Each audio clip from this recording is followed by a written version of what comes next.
محمد وعلى آله وأصحابه أجمعين.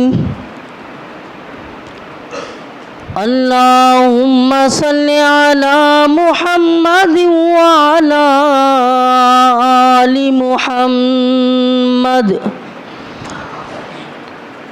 كما صليت على إبراهيم وعلى آل إبراهيم إنك حميد مجيد.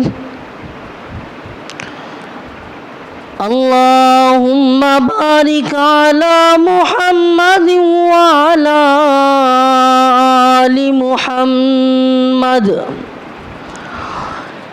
كما باركت على إبراهيم وعلى آل إبراهيم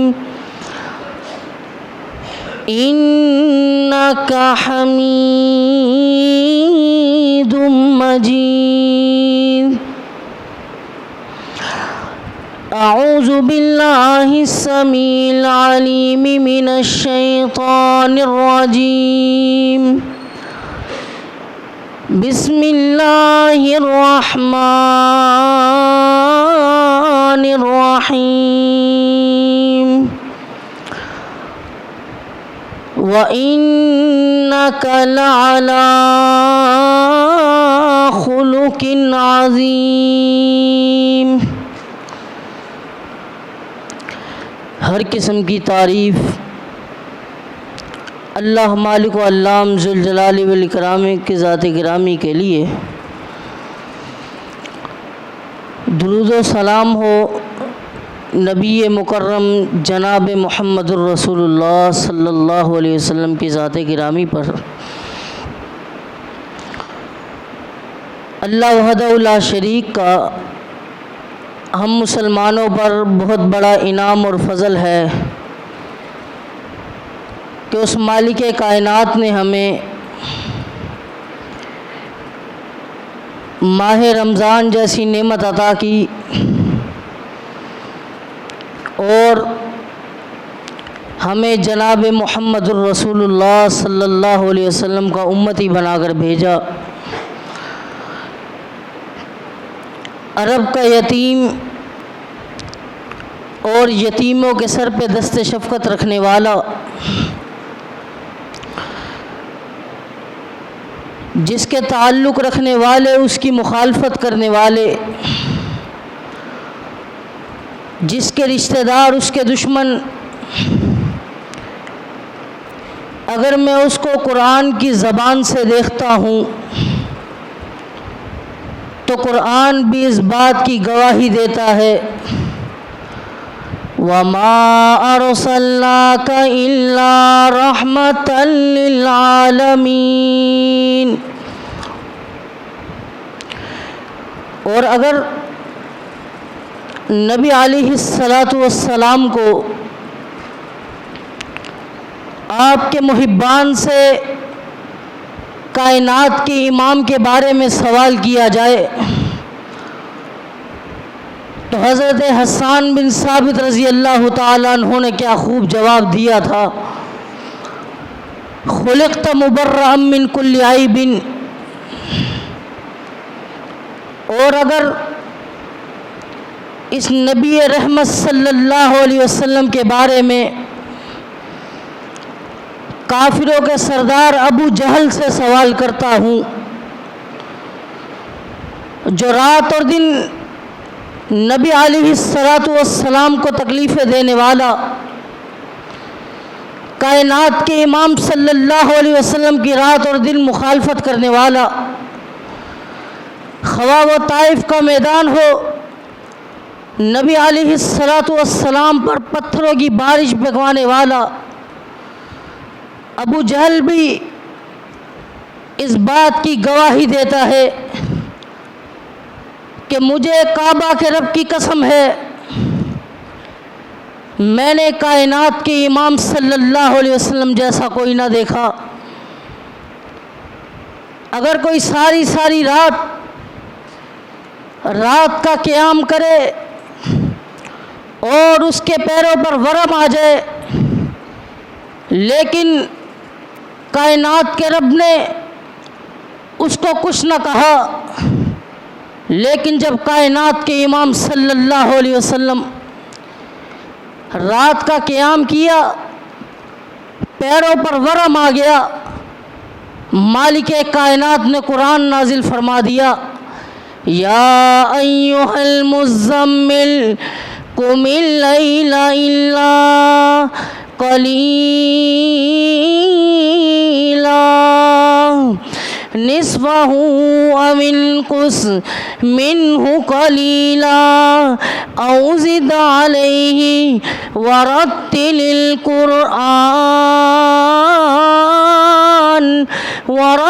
القرآن ترتیلا۔ میرے محبوب پیغمبر جناب محمد رسول اللہ صلی اللہ علیہ وسلم راتوں کا قیام کم کر دیجئے، لیکن جو آپ قرآن پڑھیں اس کو خوبصورت کر کے پڑھنا۔ میرے بھائیوں، یہ نہ سمجھنا کہ کائنات کے رب نے جناب محمد رسول اللہ صلی اللہ علیہ وسلم کو عبادت سے روک دیا، بلکہ عبادت سے نہ روکا کہ یہ فرما دیا، اقم الصلاۃ لدلوک الشمس الی غسق اللیل وقرآن الفجر ان قرآن الفجر کان مشہودا۔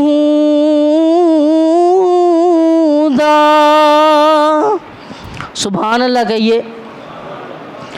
فرمایا میرے محبوب پیغمبر جناب محمد رسول اللہ، اگر آپ بھی مقام چاہتے ہیں، آپ بھی مرتبہ چاہتے ہیں، آپ کو بھی رات کا قیام کرنا ہوگا۔ اگر آپ مقام محمود چاہتے ہیں، پھر آپ کو یہ کام کرنا ہوگا، وَمِنَ اللَّيْلِ فَتَهَجَّدْ بِهِ نَافِلَةً لَكَ عَسَىٰ أَن يَبْعَثَكَ رَبُّكَ مقاما محمودا۔ سبحان اللہ کہیے۔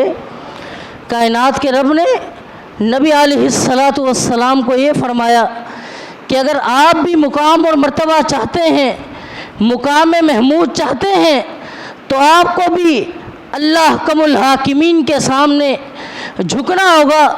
حضرات، اگر میرے اور آپ کے اوپر کسی نے کبھی ظلم کیا ہو تو ہم فوراً بدلہ لینے کے لیے تیار ہو جاتے ہیں، لیکن جس نبی کا ہم نے کلمہ پڑھا ہے، اگر اس کی طرف میں دیکھتا ہوں، کائنات کے امام صلی اللہ علیہ وسلم آخری لمحات بخار کی وجہ سے حالت ناساز ہے، دو صحابہ کرام آپ کو سہارا دے کر مسجد کے اندر لے کر آتے ہیں۔ جب نبی علیہ الصلاۃ والسلام مسجد کے اندر تشریف لائے، آپ نے آ کے کہا، اے مسلمانوں کی جماعت، اگر کسی نے مجھ سے بدلہ لینا ہے تو آج مجھ سے بدلہ لے لو، میں جناب محمد الرسول اللہ صلی اللہ علیہ وسلم بدلہ دینے کے لیے تیار ہوں۔ جب کائنات کے امام جناب محمد رسول اللہ صلی اللہ علیہ وسلم نے بات کہی، ایک نوجوان کھڑا ہوا، کہتا کائنات کے امام میں آپ سے بدلہ لینا چاہتا ہوں، ضربتنی علی خاصرتی، آپ نے میری اس جگہ پر چھری سے مارا تھا اور اس موقع پر میرے جسم کے اوپر قمیض نہ تھی اور آپ کے جسم کے اوپر اس وقت قمیض موجود ہے۔ کائنات کے امام اگر بدلہ دینا چاہتے ہیں تو اپنے جسم کے اوپر سے قمیض کو اتاریے۔ نبی علیہ السلام نے جب اس کی بات کو سنا، آپ نے اپنے جسم سے کرتا مبارک اتار کے ایک سائڈ پہ رکھا۔ صحابہ اکرام رضی اللہ عنہم اجمعین دیکھ رہے ہیں کیسا نوجوان کہ نبی علیہ السلام سے اس موقع پر گستاخی کرنے لگا ہے، کائنات کے امام کو دکھ تکلیف پہنچانے لگا ہے۔ جب قریب آتا ہے تو کہتا ہے کائنات کے امام، اس موقع پر آپ کے پاس تو چھڑی تھی، میرے پاس تو چھڑی بھی نہیں ہے، مجھے چھڑی منگوا کر دی جائے۔ نبی علیہ الصلاۃ والسلام اس کو چھڑی منگوا کر دیتے ہیں۔ حضرت عمر فاروق رضی اللہ تعالیٰ عنہ غصے کے اندر آ جاتے ہیں، کہتے ہیں کائنات کے امام مجھے اجازت دیجئے میں اس کی گردن الگ کر دوں، لیکن نبی علیہ الصلاۃ والسلام نے اس موقع پر فرمایا مہلن یا عمر، عمر رک جا، اس کو قریب آنے دے۔ جب وہ قریب آتا ہے چھڑی اس کے ہاتھ میں، چھڑی کو توڑتا ہوا قبل کشہ صلی اللہ علیہ وسلم، نبی علیہ الصلاۃ والسلام کے مہر نبوت پر بوسہ دینا شروع ہو جاتا ہے، اور کیا کہتا ہے مجھے اللہ کی قسم ہے صرف میرا یہی ارادہ تھا کہ آخری وقت کے اندر، آخری لمحات کے اندر میں نبی علیہ الصلاۃ والسلام کے بوسے لے لوں، شاید کہ دوبارہ موقع ملے یا نہ ملے۔ جو صحابہ تھوڑی دیر پہلے کہہ رہے تھے کیسا نوجوان ہے، کیسا نوجوان کہ نبی علیہ الصلاۃ والسلام سے بدلہ لینا چاہ رہا ہے، وہ بھی کہنے لگے سبق بہ عکاشہ، عکاشہ سبقت لے گیا۔ عکاشہ کیوں نہ سبقت لے کے جاتا؟ کائنات کے امام صلی اللہ علیہ وسلم نے فرمایا میری امت میں سے 70,000 لوگ بغیر حساب و کتاب کے جنت میں جائیں گے۔ تو عکاشہ رضی اللہ تعالیٰ عنہ کھڑے ہوئے، کہا کائنات کے امام میرے بارے میں بھی بتلا دیجئے میں کن میں سے ہوں؟ تو آپ نے فرمایا انت منہم یا عکاشہ، عکاشہ تو انہی میں سے ہے۔ ایک اور نوجوان کھڑا ہوا، کہا کائنات کے امام میرے بارے میں بھی بتلائیے میں کن میں سے ہوں؟ تو نبی علیہ الصلاۃ والسلام نے اس موقع پر جواب دیا تھا سبق بہ عکاشہ، عکاشہ سبقت لے گیا۔ میرے بھائیوں، میرے نبی تو وہ ہیں جو اپنی ذات کو پیش کرتے ہوئے نظر آتے ہیں۔ آج ہم میں سے کون ہے کہ جو اس طرح اپنے آپ کو پیش کرے کہ آؤ مجھ سے بدلہ لے لو؟ کل قیامت کے دن میں بدلہ نہیں دے سکتا۔ میں تو پھر اس نبی علیہ الصلاۃ والسلام کے سیرت کو دیکھتے ہوئے والد محترم اکثر یہ اشعار پڑھا کرتے ہیں، شاید کہ آپ نے ان کی زبان سے سنا ہو، لیکن آج میں بھی آپ کو یہ سناتا چلا جاؤں۔ گلشن رسالت میں ایک پھول ایسا آیا ہے، عبداللہ کا بیٹا ہے، آمنہ کا جایا ہے، گالیاں دی رات دن جس نے، گلا صبح و شام کیا، اسے بھی میرے مدنی نے سینے سے لگایا ہے۔ گلشن رسالت میں ایک پھول ایسا آیا ہے، عبداللہ کا بیٹا ہے، آمنہ کا جایا ہے۔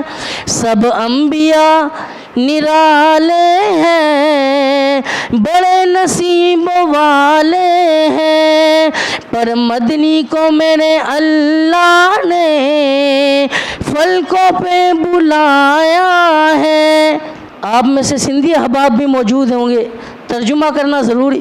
سب انبیاء پیارا ہن، اکھڑن جا تارا ہن، پر مدنیہ کے مہنجے مولا فلکن تے گھرایو آ۔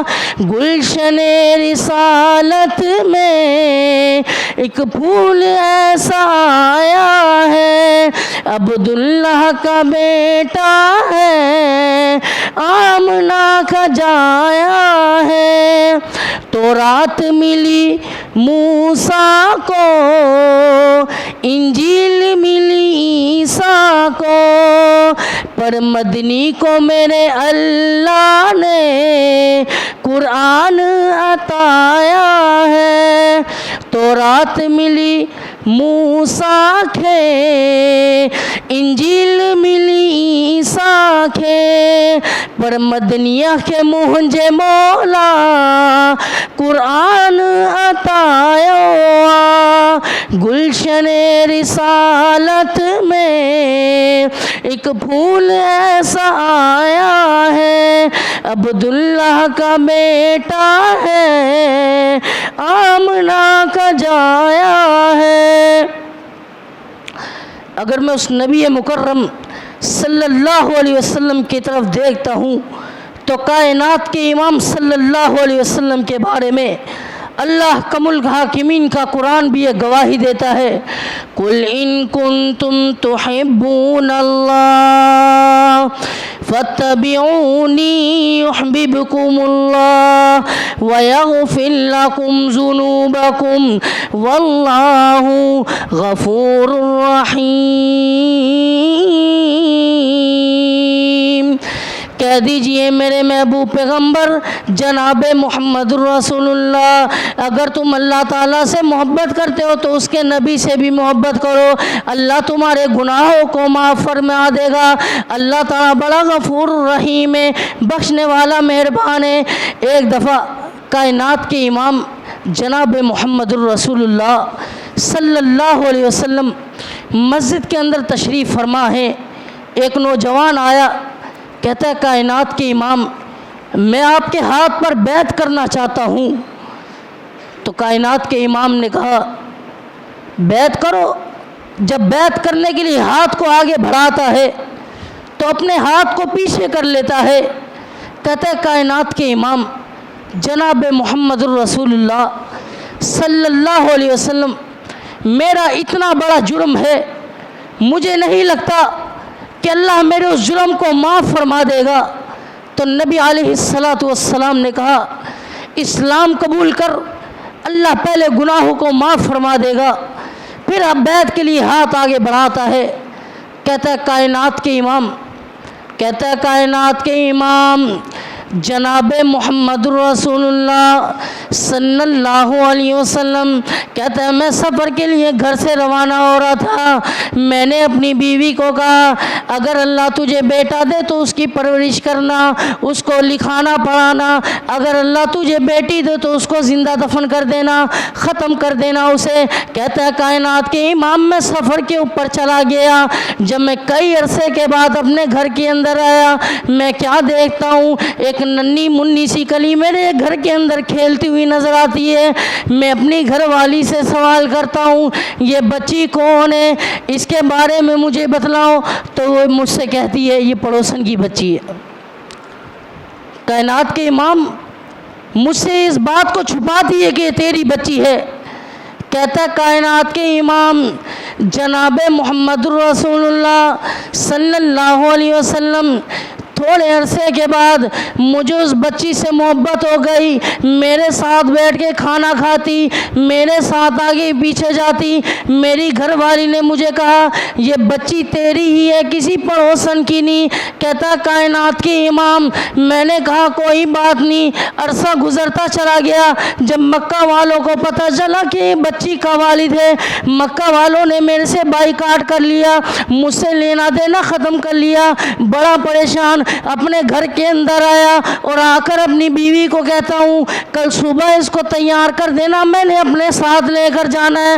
صبح کے ٹائم میں اس کو لے کر صحرا کے اندر نکل پڑتا ہوں، جا کے میں گڑھا کھودنا شروع کر دیتا ہوں۔ کائنات کے امام جناب محمد رسول اللہ صلی اللہ علیہ وسلم اس کی بات کو سن رہے، کہتے ہیں کائنات کے امام جب میں گڑھا کھود رہا تھا تو مٹی اڑ اڑ کے میری داڑھی کے اوپر گر رہی، اور بچی اپنے ننھے ننھے ہاتھوں سے میری داڑھی کو صاف کرتی ہے اور کہتی ہے ابو جی یہ جو گڑھا کھود رہے ہیں آپ کس لیے کھود رہے ہیں؟ میں خاموشی سے اپنا کام کرتا چلا گیا۔ جب گڑھا میرے سر سے اوپر ہو گیا میں نے اس بچی کو اس گڑھے کے اندر اتارا، جب میں مٹی ڈالنے لگا کائنات کے امام جناب محمد رسول اللہ وہ بچی رونے لگی، چلانے لگی، کہتی ہے ابو جی مجھے معاف کر دے، میں تمہارا تیرے گھر نہیں آؤں گی، گی ابو جی مجھے ایک دفعہ یہاں سے لے جا، لیکن کائنات کے امام میں نے پھر بھی نہ اس کی سنی، میں اس کو گڑھے کے اندر ڈال کے مٹی ڈال کے جب اپنے گھر کے اندر آ گیا، کائنات کے امام میرے دن کے سکون ختم ہو گئے، میری راتوں کی نیند ختم ہوگی، کیا آپ مجھے بتلائیے اللہ میرے جرم کو بھی معاف فرما دے گا؟ نبی علیہ السلام کی کیفیت اس وقت یہ تھی کہ کائنات کے امام صلی اللہ علیہ وسلم روئے جا رہے ہیں، صحابہ اکرام ساتھ بیٹھے ہیں، ہاتھ جوڑ کر اللہ کا واسطہ دیتے ہیں نوجوان کائنات کے امام کو پریشان نہ کر، لیکن نبی علیہ السلام فرماتے ہیں اس کو اپنا دکھڑا بیان کرنے دو۔ پنجابی کے شاعر نے اس بات کا کیا خوب نقشہ کھینچا ہے، نہ میں رواں نہ پیسہ منگا، نہ تیرے گھر آواں کلیاں چھوڑ نہ جاویں بابل، میں تے روندی روندی مر جاواں، تے جس دن ہوسی روز قیامت اللہ دے دربار لب لانگی اوتھے بابل تینوں تے لے لانگی بدلے سارے۔ کائنات کے امام مجھے پھر بھی ترس نہ آیا، میں اس کو زندہ درگور کر کے گھر آ گیا، آپ مجھے بتلائیے اللہ میرے اس جرم کی بھی معافی دے گا؟ کہا ہاں اللہ تیرے اس جرم کو بھی معاف فرما دے گا۔ پھر اس نوجوان نے اتنی سچی توبہ کی کہ اس کے بعد نبی علیہ السلام کے پاس جب جبرائیل علیہ السلام وہی لے کر آئے، داعیہ قلبی کی صورت میں آئے، اس صحابی کا نام داعیہ قلبی تھا، اس کی صورت میں جبرائیل علیہ السلام نبی علیہ السلام کے پاس حاضر ہوئے۔ آخری بات ذرا نوٹ کرتے چلے جانا، میرے نبی نے دنیا کے اندر رہتے ہوئے اپنے کسی مطالبے کو نہ منوایا، لیکن دل کے اندر صرف یہی خواہش ہے کہ میری امت رب العالمین جنت میں داخل کر دے۔ قیامت کا دن ہوگا، تمام کے تمام انسانیت اللہ کم الحاکمین کے دربار میں جمع ہوگی، تمام کے تمام انبیاء بھی موجود ہوں گے، تمام امت جمع ہو کر آدم علیہ السلام کے پاس جائے گی اور کہے گی آدم آپ تو تمام امت کے والد محترم ہیں، آج مالک کائنات سخت ناراض ہیں، ہماری جا کے سفارش کیجئے اللہ ہمیں معاف فرما دے۔ جب آدم علیہ السلام اس بات کو سنیں گے کہیں گے نہیں میں آج تمہارے کسی کام نہیں آنے والا، بلکہ جاؤ نوح علیہ السلام کے پاس چلے جاؤ۔ امت سوال کرے گی کیوں آپ کسی کام نہیں آنے والے، آپ تو رب العالمین کے پسندیدہ نبی ہیں؟ تو اس موقع پر آدم علیہ السلام جواب دیں گے اللہ کم الحاکمین نے مجھے گندم کا دانہ کھانے سے منع کیا تھا، فَأَزَلَّهُمَ الشَّيْطَانُ، تو میں شیطان کے بہکاوے میں آ گیا تو میں نے اس دانے کو کھا لیا، اللہ کم الحاکمین نے مجھے اپنی جنت سے نکال دیا۔ جب آدم علیہ السلام انکار کر دیں گے، نوح علیہ السلام کے پاس تمام کی تمام انسانیت جمع ہو کر آئے گی اور کہے گی نوح آپ تو رب العالمین کے بڑے پسندیدہ نبی تھے، آپ تو رب العالمین کی ہر بات پہ پورے اترنے والے۔ تو نوح علیہ السلام جواب دیں گے تمہاری بات ٹھیک ہے، لیکن میں اس بات کا خوف کھا رہا ہوں کہ میں نے اپنے بیٹے کو کہا تھا یا بنی ارکب معنا، اے میرے بیٹے میری کشتی کے اندر سوار ہو جا، یہ تجھے پانی سے ڈوبنے سے بچا لے گی۔ تو میرے بیٹے نے اس وقت کہا تھا سآوی الی جبل یعصمنی من الماء، اے ابو جی میں چٹان کے اوپر چڑھ جاؤں گا پہاڑ کی، مجھے وہ ڈوبنے سے بچا لے گی۔ ابھی باپ اور بیٹے کا مکالمہ چل رہا، وحال بینہم الموج فکان من المغرقین، ابھی باپ اور بیٹا بات کر رہے ہیں، لہر آئی، نوح علیہ السلام کے سامنے ان کے بیٹے کو غرق کر دیا، تو نوح علیہ السلام آسمان کی طرف ہاتھ اٹھا کر کہتے ہیں اللہ میرا بیٹا میرے اہل میں سے تھا، اللہ میرے بیٹے کو بچا لے۔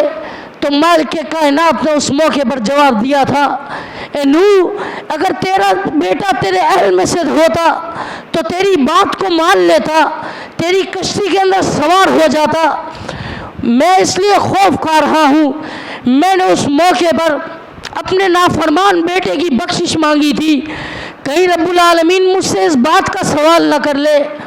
جاؤ ابراہیم علیہ السلام کے پاس، جب ابراہیم کے پاس تمام انسانیت جمع ہو کر آئے گی تو ابراہیم علیہ السلام بھی کہیں گے میں آج تمہارے کسی کام نہیں آنے والا۔ کیوں ابراہیم؟ آپ تو خلیل اللہ ہیں، آپ تو رب ذوالجلال کے پسندیدہ نبی ہیں، آپ نے تو اپنے بیٹے کی قربانی بھی دی۔ ابراہیم علیہ السلام جواب دیں گے جاؤ موسیٰ کے پاس چلے جاؤ۔ جب موسیٰ کے پاس آئیں گے موسیٰ علیہ السلام جواب دیں گے عیسیٰ علیہ السلام کے پاس چلے جاؤ۔ جب عیسیٰ علیہ السلام بھی جواب دے دیں گے تمام کی تمام انسانیت نبی علیہ السلام کے پاس آئے گی، نبی علیہ السلام کے پاس آئے گی اور آ کر کہے گی کائنات کے امام صلی اللہ علیہ وسلم آج مالک ذوالجلال بڑے سخت ناراض ہیں، ہماری سفارش کیجئے۔ جب کائنات کے امام امت کی بات کو سنیں گے تو سجدے کے اندر گر پڑیں گے، اتنا لمبا سجدہ کریں گے کہ مالک کائنات بھی کہے گا ارفع راسا یا محمد صلی اللہ علیہ وسلم۔ کائنات کے امام صلی اللہ علیہ وسلم اپنے سر مبارک کو تو اٹھائیے اور کیا چاہتے یہ بتائیے۔ تو کائنات کے امام اس موقع پر اپنی ذات اپنے منصب کو نہیں دیکھیں گے، اپنے رشتہ دار اپنے قبیلوں کو نہیں دیکھیں گے، بلکہ نفسا نفسی کا عالم ہوگا۔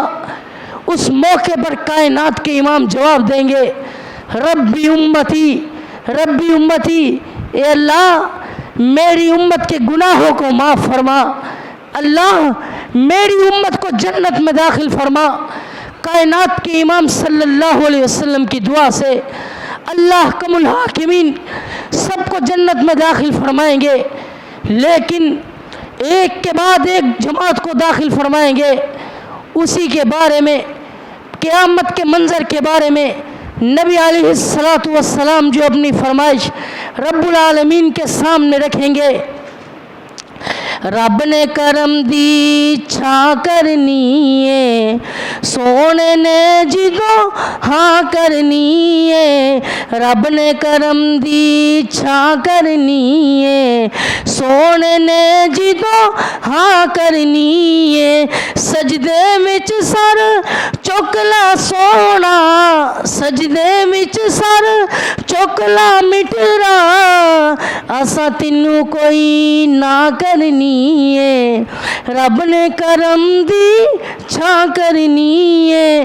نبی علیہ السلام پھر جواب دیں گے امت میری بخشو ساری امت میری بخشو ساری، دوجی گل میں تا کرنی ہے دوجی گل میں تا کرنی ہے، سونے نے جدو ہاں کرنی ہے، جس نے غلامی کی تھی تیری جس نے غلامی کی تھی تیری، جس نے اطاعت کی تھی تیری، جنت میں انہوں تا کرنی ہے، سونے نے جدو ہاں کرنی ہے، رب نے کرم دی چھا کرنی ہے، سونے نے جدو ہاں کرنی ہے۔